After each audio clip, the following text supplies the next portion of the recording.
You're listening to South Niagara Conversations, a podcast presented by the South Niagara Chambers of Commerce, along with 105.1 The River and 101.1 More FM. Here are your hosts, Dolores Fabiano and Chris Burns. Well, good morning, and thanks to everyone who's joined us for our South Niagara Conversation series. For those of you who are tuning in from afar, we represent the communities of Fort Erie, Niagara Falls, Port Colborne, Wainfleet, Welland, and Pelham. We're located in Southern Ontario, a wonderful place to live, work, and play. This morning, Chris Burns, owner of 105.1 The River and 101.1 More FM, joins me as co-host. Good morning, Chris. How are you? Good morning, Dolores. It's great to be here. Thank you for having us. Fantastic. I also want to give a shout out to our sponsor, the Small Business Enterprise Center, City of Niagara Falls. They're great supporters of our chamber and, of course, of our local business community. Chris, we've been seeing some incredible development happening in all of our municipalities across South Niagara. Of course, with this type of development comes great opportunities, but also some challenges. Over the next couple of months, we want to speak with the economic development team at each of our municipalities to get a better sense of what's happening. So Chris, let's get to it. Who do we have joining us this morning? Well, Dolores, this morning, it's our pleasure to welcome Bram Cotton, who's the Economic Development Officer for the City of Port Colborne. Bram, to get us started, can you provide us with some general information, a description of the municipality, please? Absolutely. So Dolores and Chris, I'd like to start off by thanking you for having me, and thank you for doing this information session for your listeners with the EDOs across Southern Niagara. I think this is a great initiative, and thank you for having me on today. So Port Colborne is a lakeside city. We have the Welland Canal running through our heart. We at our core are a marine industry town. We have significant employers such as Valet, Pinty's. Sorry, I guess it would be called Port Colborne. Poultry. Well, the name escapes me now. Of course, Port Colborne Chicken. Poultry. Yep. Port Colborne Poultry. We have Port Colborne Quarries. We have heavy industry. We have retail industry. We have. We are the second fastest growing community in Niagara through the last census, and our population in this recent census that's just been released is now over 20,000. Who's the first? The fastest growing community in Niagara is Thorold. Got it. Yeah, that makes sense. And they are the fourth in Ontario and eighth largest in the country. Yeah, you just have to drive by to understand that. Yeah, I drive by. I can see Thorold's growth on my way to work every day and home. Yeah. No, but we're very happy with the managed growth that we're currently seeing in the city of Port Colborne. We have had in the past a bit of an older population. We're seeing that population skew younger again, which is fantastic with young families. Our affordability to live in the city of Port Colborne is at the top of the list when it comes to Niagara. You can get you can do well when you come to Port Colborne from a house perspective and a price perspective. And I encourage anyone, if you're from outside of Niagara, take a look, give Port Colborne a chance. It's we like to say we're a bit of a gem, a hidden gem. I'm not sure we're hidden anymore, but feel free to check us out. We have a lot to offer. Yeah, you definitely. I was just going to say you're definitely not a hidden gem anymore. Go ahead, Chris. So Bram, that's really encouraging information. Where are all these people moving from? We're looking at data and seeing a lot of people selling their multi-million-dollar homes in Toronto, and this work from home idea. Has Port Colborne benefited from that? It's a bit of a mix. We are seeing people move from other parts of Niagara, looking for that lakefront lifestyle, small town charm. We are seeing people moving from the GTA and from Toronto, selling their houses in Toronto and buying on the lake and moving and working from home, or perhaps it's not necessarily working from home, but going to a business park, a shared office space, whether it be in St. Catharines or Welland or perhaps even Niagara Falls. But we are certainly seeing people, they're moving to Port Colborne for the lifestyle. And part of our job at economic development, though, is we don't want to necessarily be a suburb of St. Catharines or Niagara Falls. We want to be a place where you can work, live, and play. And we are actively working to bring to further increase our industries and our BR&E and continue to add opportunities for people so that when they do move here, they don't necessarily have to go other places to work. Mm-hmm. Yeah, that's great. And so I'm wondering, just staying with that topic for a bit, through the pandemic, a lot of people did work from home, are still working from home. What's the broadband situation like in Port Colborne? Are you guys, working towards increasing that capacity to ensure that everybody who needs it has it? Because that was a bit of a problem, initially for not just Port Colborne, but a few of our more rural communities here in Niagara.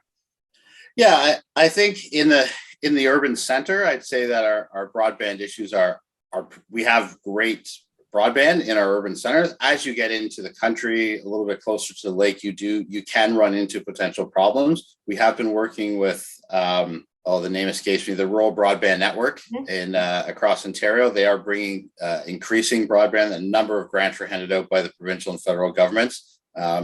Organizations that are corporations that are looking to work in Port Colborne, they have been recipients of those grants. So I think we'll see a significant amount of those broadband issues solved over the next 18 months to 2 years. Unfortunately, you can't just drop line and everything works. There's a lot of work that goes into it, but they are actively working on that. We were very proud to support those and happy to support those companies when they did their applications for the funding to do that. Yeah, it's so important. You don't realize how important it is until you need it. I remember early on in the pandemic, we had a number of members who were calling us saying, I'm forced to work from home. I have no internet. I've been driving around town trying to find some free Wi-Fi. Like I'm losing my mind. And we actually opened up one of our offices and made it available to members so that they could just come in during scheduled times, in a safe way, so that they could just access emails, get a little bit of work done, and then they go and someone else comes in. So it was an issue. And so I'm happy you guys are all over that. It was very thoughtful and proactive of you, Dolores, to do that. Well, I know. right? I was gonna say, I know personally, it wasn't internet access. It was when the kids were doing online school. My wife was working, and I was working online. That all of a sudden there was days or parts of an hour where all of a sudden my internet would just go to pot, and it was very frustrating. You're in the middle of a meeting, and all of a sudden they can't hear you, you can't hear them, and meanwhile, the kids are working away. And yeah, it was we've had an interesting couple of years, for sure. All of us, I think, society in general. So we'll continue to work through it. And I do expect that many of our broadband issues in the city of Port Colborne, as I said, it's more in the rural area of Port Colborne, will continue to get better over the next little while. That's great, Bram. And on another topic, house affordability is really an issue right across this country. So does the city have a strategy to ensure that people can continue to afford to live in Port Colborne? Yeah, I think from our perspective, we're currently in the middle of a CIP review, a community improvement plan review, and of which there will be an affordable housing aspect to it, either in conjunction with the region or in support of the region's program. We are, I believe we have just recently put out an RFP for an affordable housing strategy, so that we can work on that. And you're absolutely right. There's two issues, I'd say, in the city of Port Colborne. There's a lack of rental units, and there is a lack of what we call affordable units. So those are certainly at the top of our mind, and certainly I see development proposals come across my desk and into the planning and engineering department on a regular basis, and many of them are actively would, as they come online, would address both the rental issue and the affordable housing issue. Is there, Bram, I'm just wondering, is there a coordinated effort across the region to tackle this issue? Because it like Chris said, it's across the country. It's not going to go away anytime soon. So I'm just wondering if you're all working on this together. There's long been programs at the region for affordable housing through Niagara Regional Housing and through their CIP program. So I think it's the awareness of those programs is growing, and I think also the private developers are taking a active interest in it now. So for the last number of years, it wasn't necessarily on top of their mind, but I think it has become on the top of their mind. And there are actually developers emerging that this is what they concentrate on, is creating affordable housing units. So I think, as we as a group of EDOs and cities across the region continue to talk, these people's contact information, their willingness to work within this area will become more, will be passed along, and we'll continue to, I think we'll see hopefully see the issue improve. It's not a quick fix. There's no quick fix for this issue. My father's a retired urban planner, and he's told me for the last 40 years that this issue was coming and growing. This isn't something that people didn't know about. It's just unfortunate that it just wasn't top of mind for some government levels in the past. But certainly within Port Colborne, it is something that we actively have an eye on and are actively working with others to solve. I know that some of the municipalities are getting quite creative with, I'm going to get the name wrong, but it's, small homes, smaller homes and building communities. I think Fort Erie actually approved a plan around that. So we'll have to talk to Dan and Carly when they're on Fort Erie, but no plans for anything like that in Port Colborne at this time. Not that I've seen necessarily, though we are open. I know through the planning department, we are open to creative solutions if they're brought forward. We certainly, they have to act within the Planning Act, and they have to act within the official plan and all that kind of fun stuff. But I think that I think council and the city would be very open to creative suggestions such as that. Are you seeing a lot of developers from outside of Niagara coming in to build some of the homes and some of the new developments that we're seeing, or is it local people who are making the investment? It's a mix of both. We see locals that have had their property and they want to make changes, they want to make improvements, and we're seeing a number of developers come from Toronto, from the GTA, whether it be Mississauga, Brampton, downtown, and we're starting to see developers coming from further afield as well. That Port Colborne is getting a name for itself, and people are attracted to it. I was speaking to a developer the other day. He recently had moved to Port Colborne. Said he was a developer from British Columbia. He had bought a house in Port Colborne. Him and his wife was sort of semi-retired, and he said he just loves the community so much that he decided to start doing development and investing in the community because one, he could access some of his investors from back in BC, but he was just astounded by what an amazing community was, how friendly everyone was, and just the opportunity that presented itself. He's just one of a number of people that I've talked to recently that have said similar things. They retired or they bought a cottage here, and all of a sudden it's like, wow, I didn't understand that this community was as amazing as it is, and now they want to be part of it and invest in it. So, for me, that's really encouraging. Mm-hmm. And I guess that's where the opportunities come, but also some of the challenges, because as we get developers from outside of the area, which is great, like it's fantastic, that investment, you always want to make sure, and I know this is always in the forefront of your mind, that the spirit of the community, the culture of the community, all of the things that make Port Colborne such a great place to live, work, and play doesn't change too much. It's a real balancing act, isn't it?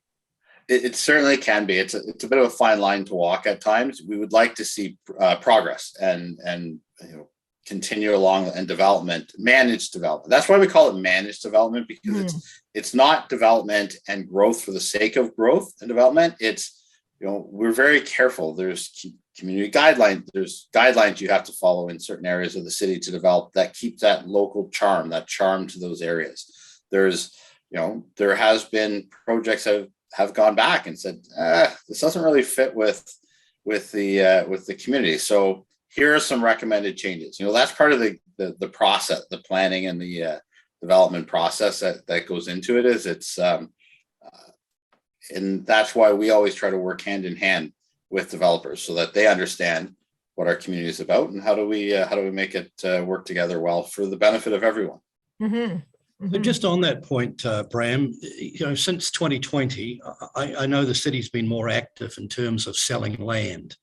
You're obviously trying to encourage growth. So talk to us a little bit about that strategy and what you found to be working well. Yeah, absolutely. So I started in late 2020, and the surplus lands project had started.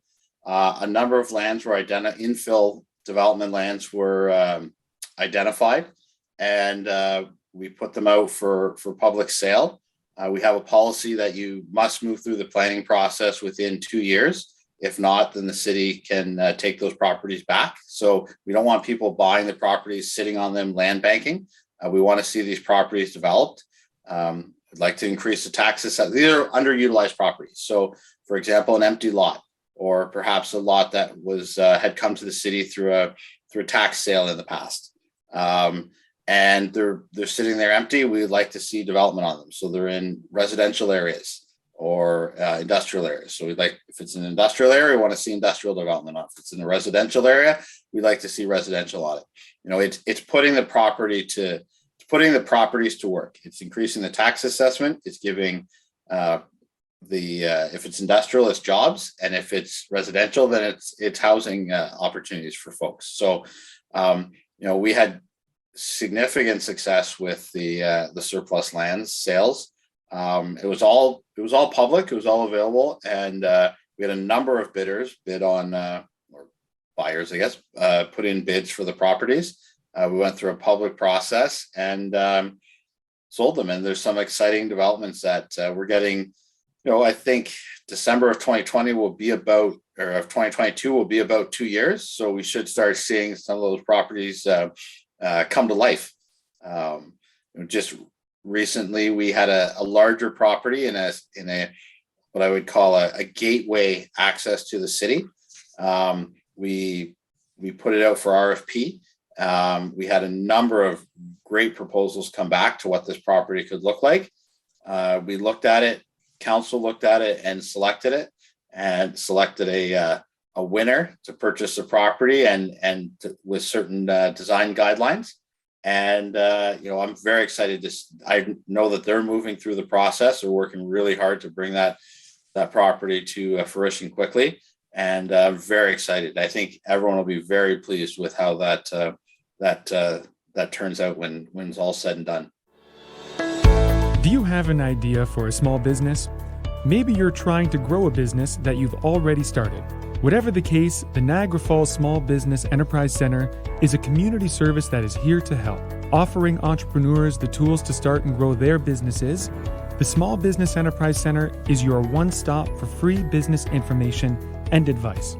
Serving Niagara Falls and South Niagara, learn more about how we can help you and your business succeed at niagarafalls.ca/SBEC. Yeah, one of the things that I love, and you got to tell our listeners about this, I'm just going to say Waterfront Condos. Take it away, Bram.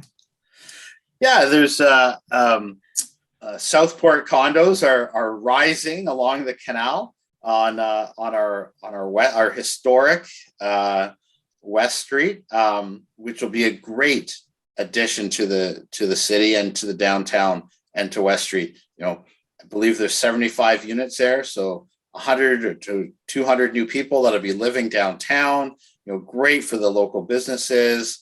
Get it. They can walk out of their condo, walk to the coffee shop, walk to the restaurants. I think it'll be great for business on our West Street. And then the view that they have, my goodness, if you're on the west side, you basically overlook the marina and you see Lake Erie. You're on the east side, you're going to see the canal and Lake Erie. I can't think of a better spot to be. And my understanding is most of those buyers have come from Niagara. There are other communities. They're already in Niagara, and they've bought it because it's either downsizing or it's an investment opportunity, or just a great place to be. So I believe that all the buyers are from Grimsby South of it. Now, I'm sure there's been resales and stuff like that, but to me, that's outstanding because that's saying Niagara knows Port Colborne and knows that Port Colborne is a great place to come to. Mm-hmm. And I think, when we say waterfront, we kind of do it a disservice because you can't explain the experience of looking out your window and seeing a ship, like just going by and seeing that right in front of you. It is spectacular, and I don't think that people understand what we mean by waterfront in Port Colborne. You're absolutely right, Dolores. Every time I drive to work and a ship is going through the canal, I'm like a 12-year-old boy looking at the ship. Like and I think most men are like that. And they see a giant ship and it's like you go back to when you were a kid and I love looking at the ships. I'll be 100% honest with you. I stop and watch them sometimes on my way home from work because they truly are really interesting. Even in the winter, see what they do. I didn't realize the big ships that they bring in to break up the ice. There's a name for them. I'm going to get it wrong, so I won't say it. But it's these big, massive ships that they bring in, and they're brought in to just break up the ice. And like the Icebreakers. Icebreakers, yeah, I couldn't think of the name. Icebreakers, but it's fascinating to watch. Like it's just it is right. Yeah, it absolutely is. I can actually just out the corner of my office window when I'm there, I can see just one of the ships that's tied up because there's 2 or 3 ships tied up in the canal right now, waiting for the canal to reopen. And I can always see it, and I always look, and you see a little bit of movement on the ship, and you take an extra peek to see what's going on. And I find the ships absolutely fascinating, and it's actually a tourist attraction. People come to Port Colborne and Thorold as well to see the ships go through the canals and to see what's happening with the ships. So I find it fascinating to watch. Yeah. So. It's not only the lake freighters you see there, Bram. It's also cruise ships coming in, and yes. I think a lot of people will be surprised to hear that there are cruise ships calling at Port Colborne. So tell us a little bit about that and what the future investment will be to actually grow this section of the market. No, absolutely happy to talk about that. So Great Lakes cruising has been going on since Mark Twain's time. He actually did some Great Lakes cruising back in his day, but it petered off and it came and went, and I believe we actually have a picture in the office of a cruise ship tied up in Port Colborne in the early 1900s. But I'd like to see that.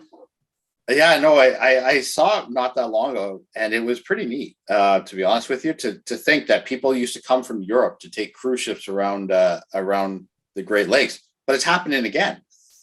That's what's old is new again, mm-hmm. And it's been going on for years. It's just been a little bit under the radar, and there's a real opportunity for growth and an opportunity for Port Colborne to benefit differently from it this time.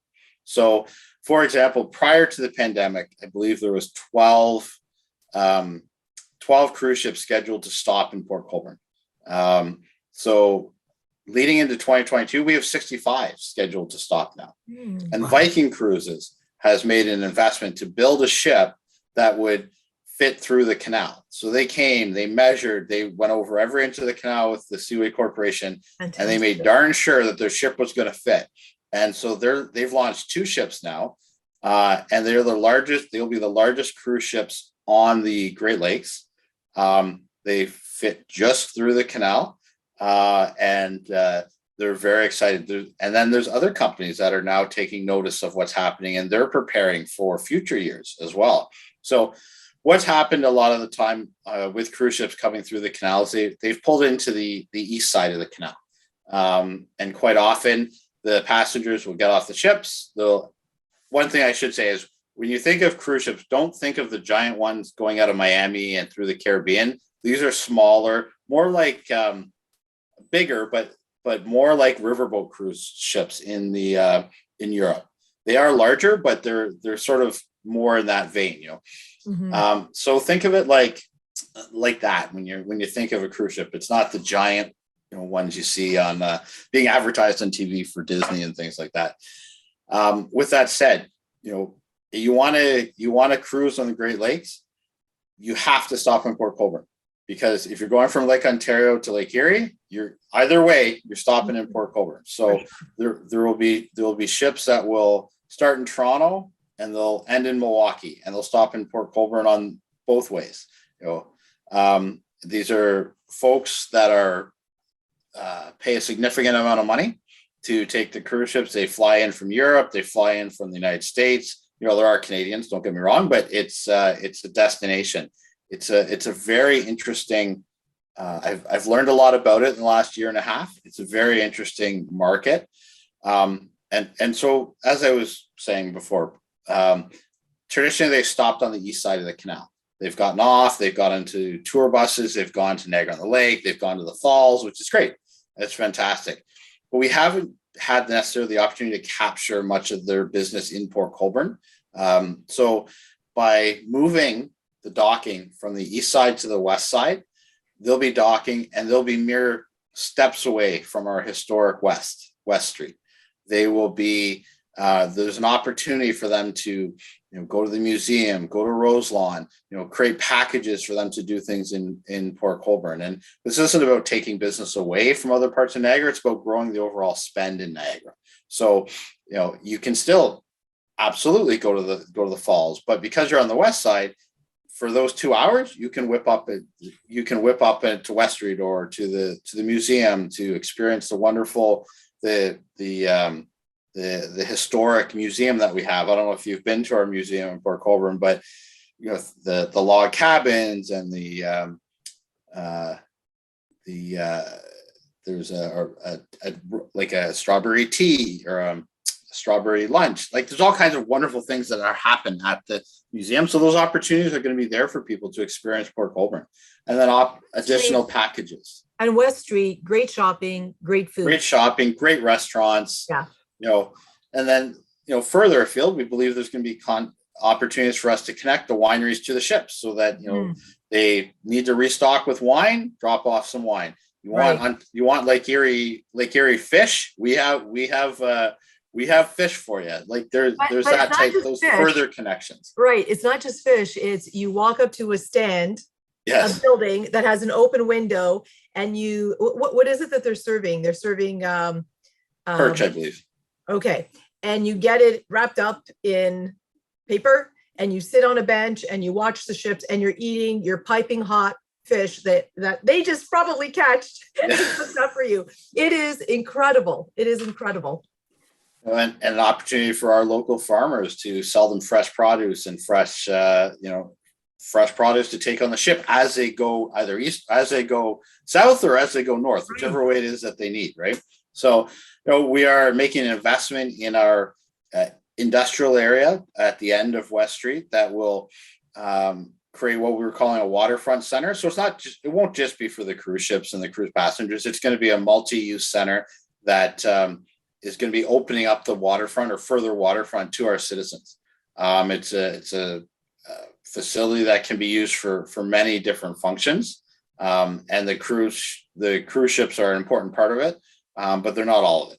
This is a way for us to, as I said, to open up our waterfront for our citizens to benefit. Mm-hmm. So another maritime type question for you, Bram, if I may. One of the things I think Port Colborne is famous for right across Canada and beyond, are your Canal Days. And, I've experienced them myself personally, and it's just a great event. Sadly, because of COVID, it hasn't happened, over the last couple of years. So is it going to be back, and when? Yeah, so planning is back for a regular time slot in 2022. Fingers crossed, all the public health stuff doesn't change. But we are actively planning for it, and we're excited to bring it back. And Chris, if you don't mind, I'd also like to bring up our beaches.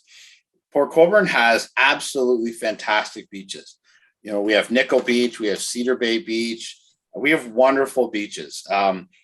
For Port Colborne residents with a Participate Pass, there is no cost to use our beaches. For people from outside of from Port Colborne or outside of Niagara, you can go on portcolborne.ca under recreation and beaches and book your spot on the beach. And we've had wonderful visitation from people over the last 2 years to use our beaches in the summertime.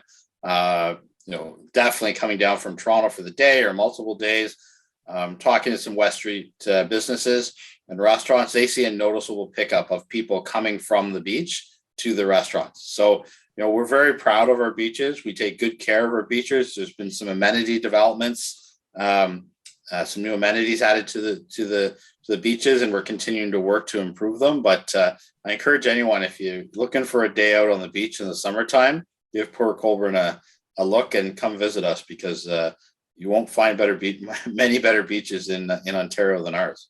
Well, I don't think people understand that we are the South Coast, right? Yes. And so we have Fort Erie and Port Colborne and Wainfleet, who have spectacular beaches. It is the South Coast. Do you want to talk about the South Coast Association and what they're doing? And because I don't think people, even in Niagara, understand. No, you're right, Dolores. The South Coast Tourism Association was developed a number of years ago to help promote the southern coast municipalities, Lake Erie, Port Colborne, Welland, and Wainfleet. And my colleague Greg Higginbotham is doing an excellent job shepherding and steering that organization right now. And I would highly recommend you having him on your podcast to talk about it in the future as well. But if you're to go online and under South Coast and look up South Coast, you'd be amazed at what we have in South Niagara. Nothing against the falls, because everyone wants to go to the falls, but there's so much further afield in Niagara. And if you're looking for outdoor life, outdoor lifestyle, things to do, water access, it doesn't get much better than Fort Erie, Port Colborne, and Wainfleet. And also throw it out to Welland, because Welland has wonderful water access through the canal and through the I can't believe what the name just escaped me, through the recreational canal corporation. Yeah. And people can actually, you say the South Coast, but people really don't make the connection. You can ride a horse along the beaches, right? Along the South absolutely. Coast. It's everything that you go away for that we have right here that you can enjoy. So I needed to get that in there, because I love the South Coast. And I was actually a founding member of that association way back. Way back. No, I remember that I remember the launch, to be honest with you. Yeah. Different life, but I remember the launch for sure. The other thing, actually, of Nickel Beach, which is really unique, is the fact you can drive your car on Nickel Beach. It's one of only 2 beaches in Ontario, I believe, or maybe it might even be the last one, that you can actually drive your car on the beach and sort of set up for the day. So it's a really, if you're looking for beach, I grew up in Barrie, and Barrie always had great beaches along Kempfelt Bay. But I'll tell you, the beaches down here, they're as good or better than anything you'll see up north. So if you're looking for a day out in the summertime, don't hesitate to go online, portcolborne.ca under recreation, beaches, and book your spot. But book them quick, because they fill up very, very fast. I remember as a kid, my dad taking the 3 of us to the beach when my mom was working. And I remember one time, the windows are rolled down because it's hot, and we're playing on the beach, and a dog came running, jumped into the car, grabbed my dad's shirt, I think, and took off. We never saw the dog or the shirt ever again. I think I was like 4 or 5 years old, but that memory is so vivid. Great experience. Wow. Well, Bram, thanks so much for joining us today. It's been really insightful to hear all the great things that's happening in Port Colborne, and it's just tremendous to get a sense of just the growth and the community spirit. Definitely lots of exciting things happening, and so we really appreciate you being here today. Dolores, what's planned for next week? Yeah. Well, next week, we're going to welcome Andrew Billows, who will actually be my co-host. He's a seasoned professional in the world of radio. Leanne Cressman, a superstar in the world of print media, and Mike Cressman, our local media guru, who works not only with radio and print, but also digital media. There's lots of places for businesses to spend their money to promote themselves, but where's the best bang for their buck? We'll find out. To all of our listeners, send us the topics that you're talking about because we want to talk about them too. Thanks again for tuning in and have yourselves a great day.